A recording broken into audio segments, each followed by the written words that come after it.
Picture this. The sons of God are gathering. A meeting is happening, not on earth, not in a temple, but in the throne room of heaven itself. And into that room walks someone you were taught to fear. Someone you were taught belongs nowhere near God. He walks in, and nobody stops him. He stands among the heavenly beings like he has every right to be there. And then God speaks to him directly. Not casts him out, not strikes him down. Speaks to him the way you'd speak to someone you already know. That's how the book of Job opens. Not with Job's suffering, not with boils or grief or friends arguing in the dust. It opens in a courtroom you were never shown the blueprint to, heaven's own council chamber, with a figure called the Accuser standing right there in the middle of it, having a conversation with the Almighty like it's the most normal thing in the world. Here's the piece almost everyone gets wrong from the very first verse. In the original Hebrew, this figure is not named Satan the way later tradition uses the word, as a proper name, a specific fallen being with a whole biography. In the book of Job, the word is ha-Satan, with a definite article, the Satan, not a name, a title, a job description. It means something closer to the accuser or the adversary, a functional role, the way you'd say the prosecutor or the opposition. Ancient royal courts had officials whose entire job was to test loyalty and challenge people who seemed too comfortable. This figure fills exactly that role in heaven's own court. Most of what people assume about this figure comes from centuries of theology layered on much later, from the New Testament, from Paradise Lost, from sermons that flattened a complex ancient legal figure into a horror movie villain. None of that is wrong to believe elsewhere in Scripture. But it is not what's happening on the page in Job chapter 1. Here, the accuser is doing exactly what an accuser is supposed to do. Raise the hardest possible question about a man everyone else assumes is perfect. And that's uncomfortable because it means the story isn't asking you to be afraid of an intruder. It's asking you to sit with the fact that God allowed the hardest question in the universe to be asked out loud, in his own courtroom, about one of his own most faithful servants, and didn't shut it down. We like our villains to sneak. We like the line between good and evil to be a locked door, guarded, obvious. A story that opens with the accuser walking freely into the presence of God, unopposed, doesn't give us that comfort. If you're willing to sit in that discomfort instead of rushing past it, this ancient book has something to teach you that most modern retellings of Job never even attempt to explain. Stay with me. I'm going to take you into that room. It's worth noticing that this same Hebrew root shows up elsewhere in the Old Testament, describing human adversaries, not cosmic ones, a political rival, a military opponent, someone who opposes you in a dispute. The word carries the weight of legal opposition, not supernatural horror. Later Jewish and Christian tradition absolutely developed a fuller picture of a singular cosmic Satan, and that tradition has its own scriptural roots elsewhere. But reading that fully formed later theology backward into Job's opening chapters flattens what the author was actually doing here, putting a prosecuting official on the stand in the one story built entirely around whether his accusation holds up under pressure. To understand why any of this makes sense, you have to understand something ancient Israel's neighbors all shared, the idea of a divine council. Not one God sitting alone on an empty throne, but one supreme God presiding over a court of heavenly beings, messengers, watchers, sons of God, who report, deliberate, and carry out decisions made at the top. You see traces of this council all over the Old Testament, not just in Job. In 1 Kings 22, a prophet describes seeing the Lord sitting on his throne and all the host of heaven standing beside him, debating how to bring about a specific outcome. In Psalm 82, God is described standing in the midst of the divine council, rendering judgment. This wasn't seen as competition to God's power. It was seen as the operating structure of his government. A king who governs with counsel, not a king who governs alone in silence. So when the sons of God present themselves and the accuser comes among them in Job chapter 1, this isn't a security breach. It's a session of court, functioning exactly the way ancient audiences would have expected a royal court to function. Every serious kingdom had someone whose job was to test loyalty rather than simply assume it. The scene would have felt, to its earliest readers, less like a horror story and more like a courtroom drama, familiar bureaucratic machinery, relocated to the throne room of the universe. This context matters because the phrase "sons of God" doesn't mean these beings are divine the way God is divine. It functioned more like a job title than a family tree. Members of the heavenly administration, servants of the one true king, the way you might describe royal officials as sons of the crown without implying they share the throne. The accuser is one of them, doing accuser's work inside a structure that was never his to begin with and never becomes his no matter how far the story goes. This changes everything about how you're supposed to feel reading it. The accuser isn't breaking any rules by being there. God isn't caught off guard. What's about to happen next is not chaos slipping past heaven's gates. It's a legal question raised through the proper channel, about to be tested through the proper process, using a human life as the evidence. Think about what kind of God this scene assumes. Not one who rules by hiding every hard question from the record, but one confident enough to let the hardest question be raised formally, on his own turf, by someone whose entire function is to doubt out loud. Compare that to how we usually handle doubt in our own lives. We bury it, we're ashamed of it, we treat the questioning itself as the sin.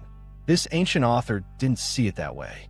He put the questioning inside the throne room, gave it a seat at the table, and let the story hinge on whether the questioning was actually correct. Now, the conversation actually happens, and it is one of the boldest exchanges in all of Scripture. God brings Job up himself, unprompted. "Have you considered my servant Job? There is none like him on the earth, a blameless and upright man, who fears God and turns away from evil." God is bragging, not testing Job, yet bragging about him the way a proud parent brags about a child, in front of the entire heavenly court. And the accuser doesn't deny any of it. He doesn't say Job is secretly wicked. He asks something far more dangerous. Does Job fear God for nothing? Then he lays out the accusation in full. You've built a hedge around him. His house, his flocks, his family, all protected, all blessed. Of course he worships you. Anyone would worship a God who pays this well. Take it all away and watch how fast the devotion disappears. This is the actual center of the entire book. The question isn't, is Job good? The question is Job's goodness real, or is it rented? Is faith something a person chooses because it's true, or is it just a natural output of a comfortable life? The same way anyone would be polite to whoever signs their paycheck? Sit with how sharp that accusation really is. It's not an attack on Job's actions. His actions, everyone agrees, have been flawless. It's an attack on his motive, which is a much harder thing to defend, because motive can't be proven the way behavior can. You can watch a man give to the poor and still not know whether he did it for the poor or for the applause. The accuser is betting that underneath Job's spotless record is nothing more than self-interest wearing the costume of devotion. And the only way to expose self-interest is to remove everything self-interest was ever attached to. Here's what should stop you cold. God allows the question to be tested, not because he doubts Job. The narrative makes clear God already knows the answer. He allows it because the accuser's challenge isn't really about Job at all. It's an accusation against the entire nature of faith itself, one that would apply to every person who has ever loved God back. If it's true, then worship is worthless everywhere, for everyone, always. God lets the trial proceed because the only way to settle that accusation permanently is to let one case be tried all the way to the end, in full view of the watching heavens. Notice what God does not do in this exchange. He doesn't argue Job's case for him. He doesn't produce evidence, doesn't call character witnesses, doesn't cut the accuser off mid-sentence. He lets the challenge stand on its own, fully formed, then hands the test itself over to be carried out. A God secure enough in what he knows to be true doesn't need to silence the hardest question asked against him. He lets it be tested in the open, where the answer will actually mean something. And there's something almost unbearable about how personal this gets if you slow down and imagine it from Job's side. He has no idea any of this is happening. He wakes up that morning with no knowledge that his name has just been raised in the highest court in existence. that his entire life is about to become the test case for a question bigger than himself. Every one of us has probably lived through a version of that same blindness. Some season where forces we couldn't see were shaping what happened to us, and we only ever experienced the weather, never the reason behind it. What happens next is easy to miss if you're moving fast, but it might be the most important detail in the whole opening. God sets limits. Behold, all that he has is in your hand. Only against him do not stretch out your hand. Later, after the first round of disaster, the boundary shifts but never disappears. Behold, he is in your hand. Only spare his life. Read that again. The accuser has power to act, but only power that is granted, measured, and bordered. He cannot do anything on his own authority. Every single thing that happens to Job in this book happens because God permits exactly that much and no more. This is not a universe where evil runs loose and God cleans up the mess afterward. This is a universe where even the harshest trial anyone has ever endured takes place inside a fence God himself built and never stopped holding the gate to. The boundary doesn't erase the tragedy. Job still loses his children, his wealth, his health, in what feels like a single afternoon in the text. But it tells you what kind of universe this book believes you're living in. One where suffering is real and permitted, but never unsupervised. This detail is easy to read past because it doesn't make the suffering hurt any less.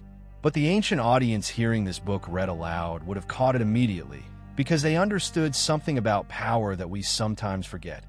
In their world, no lesser spirit, however dangerous, ever operated outside the authority of the one true king. The boundary wasn't a footnote. It was the whole reason the story could be told at all without collapsing into a universe where God had simply lost control of his own house. For the next 30-plus chapters, Job and his friends argue in circles about why this happened. His friends insist there must be hidden sin. Job refuses to accept that answer because he knows his own life. And here's what almost nobody notices. The reader knows something none of the characters know. We watch the opening scene. We know exactly why this is happening, and it has nothing to do with hidden sin at all. That gap between what the reader knows and what Job knows is the entire engine of the book's tension. And God, notably, never tells him about the wager. Not once. Not even when he finally speaks out of the whirlwind in chapters 38 through 41. He never explains the courtroom. Instead, he answers Job's suffering with an overwhelming tour of creation. The foundations of the earth, the storehouses of snow, the wild donkey, Leviathan. It reads at first like a non-answer, but it's the deepest answer the book has to offer. You were never meant to see the whole courtroom from where you're standing. Faith in this book isn't faith because you were shown the blueprint. It's faith because you trust the architect even when the blueprint stays hidden. It's worth sitting with how strange that choice is from a storytelling standpoint. Almost every modern account of suffering wants resolution, an explanation that makes the pain make sense in hindsight. This book refuses to give Job that. He never learns about the wager. He goes to his grave, according to the text, without ever knowing the real reason behind the worst chapter of his life. And somehow the book still treats that as a satisfying ending, not a cruel one. That should tell you something about what this ancient author believed faith was actually for. Not explaining pain after the fact, but holding steady while the explanation stays permanently out of reach. And here's where the whole book lands. Job never finds out about that opening scene in heaven. He never gets a transcript. He never learns his suffering was, in some cosmic sense, evidence in a trial about whether devotion can exist without payment attached. And yet, without knowing any of that, he still says, in the middle of losing everything, "Though he slay me, I will hope in him." He still refuses to curse God, even when his own wife tells him to. He still holds on, blind, to the very thing the accuser said he only held on to because it was profitable. That's the answer to the accusation, not an argument, not a theological essay. A human being, stripped of every reason the accuser said mattered, still choosing to trust. The case is closed, not because God explained himself, but because Job proved, without even knowing he was proving anything, that the accusation was wrong from the very start. I think about this every time life strips something away from me that I thought was the reason I believed. Every time the blessing disappears and the faith is still standing there afterward, confused, bruised, but standing, something in the unseen courtroom gets answered all over again. You don't get to see the transcript either. Most of the time, you won't know which trial you were in the middle of or why the fence around your life moved where it moved. But the fence is still there. The hand holding the gate never actually let go, even in the chapters where the silence felt unbearable. There's something else worth carrying out of this story, past the theology of it. Job's friends spend chapter after chapter trying to explain his suffering with a formula. Sin equals punishment. Obedience equals reward. A clean transaction that keeps the universe tidy and predictable. The book spends 30 chapters dismantling that formula piece by piece, and God himself, in the closing chapters, tells the friends directly that they spoke wrongly about him, while Job, who never had answers, spoke rightly. Sometimes the most faithful thing a person can say is, "I don't understand this," instead of manufacturing an explanation just to make the silence feel less uncomfortable. The accuser walked into that room and asked a question that echoes over every single life that has ever tried to love God through loss. The book of Job doesn't answer it with an argument. It answers it with a man who kept his hands open even when they were empty. That's still the answer today. Not proof, not explanation, just a life refusing to let go in a courtroom it never even knew it was standing in. And maybe that's the real reason this book has survived 3,000 years without losing its edge. It doesn't hand you a formula. It doesn't promise the fence around your own life will hold exactly where you want it to. What it hands you instead is a witness, one man, one trial, one answer that outlasted every accusation thrown at it. The courtroom is still in session, and every single time someone keeps their hands open in the ash heap instead of closing them into a fist against heaven, the case gets argued all over again, and the same old answer holds.